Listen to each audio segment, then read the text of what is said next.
Good evening. If you want to go ahead and be flipping over to Acts chapter 5, starting with the first verse, we'll spend most of our time there. Acts chapter 5, starting in verse 1. And while you're turning there, I want you to think for a minute. Have you ever made a false promise?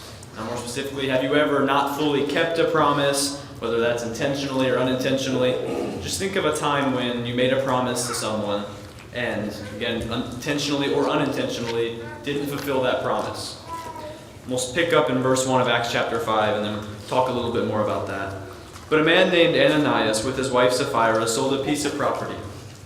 And with his wife's knowledge he kept back for himself some of the proceeds and brought only a part of it and laid it at the apostles' feet.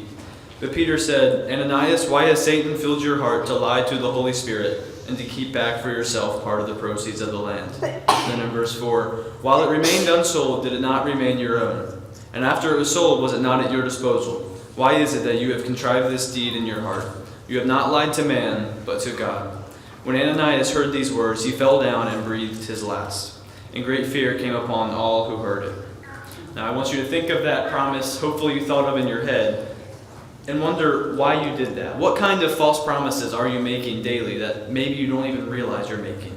Are you telling God, I'm 100% in this time. I know I haven't been to church recently. Maybe I'm not living how I should. But this time's going to be different. If you're not fulfilling that, that's a false promise, just like the situation with Ananias, and then we'll read about Sapphira in a minute. You're making that false promise that you have intention of keeping, but don't have the conviction to back it up with. Or maybe you're saying, no, God, I won't do that anymore. That was the last time. I'm done with that. I'm going to move on. That sin or that problem isn't a part of my life anymore. Again, if you're not following that up with the adequate action, it's just another false promise. We'll keep reading in verse 6. The young men rose and wrapped him and carried him out and buried him. And after an interval of about 3 hours, his wife came in, not knowing what had happened. And Peter said to her, tell me whether you sold the land for so much. And she said, yes, for so much. And Peter said to her, How is it that you have agreed together to test the Spirit of the Lord?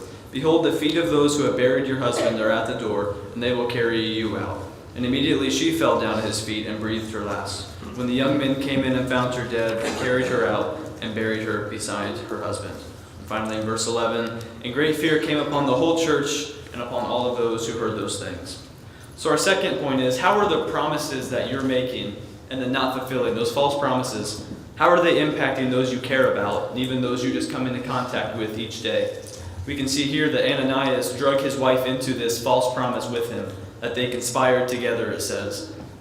And it ended up leading to both of their downfalls.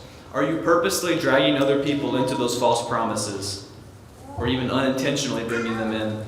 Bringing people who maybe aren't struggling with a certain thing and accidentally, through your own struggles, exposing them to that and leading both of you to that same downfall. We need to be thinking about not only ourselves, how the false promises we're making will affect our own Christian lives, but also those we come into contact with, whether that's our spouse, our children, our friends at school. Are we shining the kind of light that God would want us to be, and are they seeing who we really are? And then finally, what are we doing to fix these false promises? I guarantee every single one of us has made a false promise. We probably make one every day without knowing it.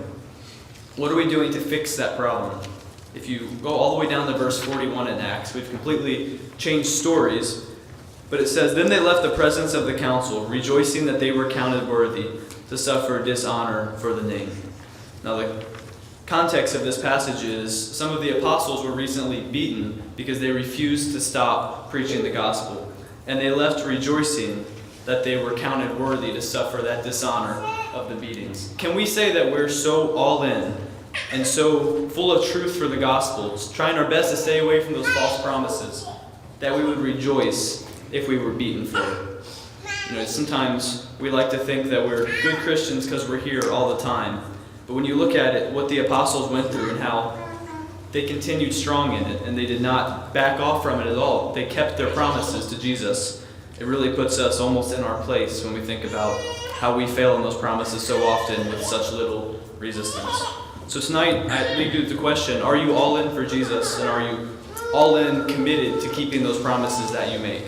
Tonight, if you need any help keeping those promises, if you need someone to be accountable to, if you need the prayers from our elders, or if you'd like to be baptized so you can start this whole journey, please come forward as we stand and sing.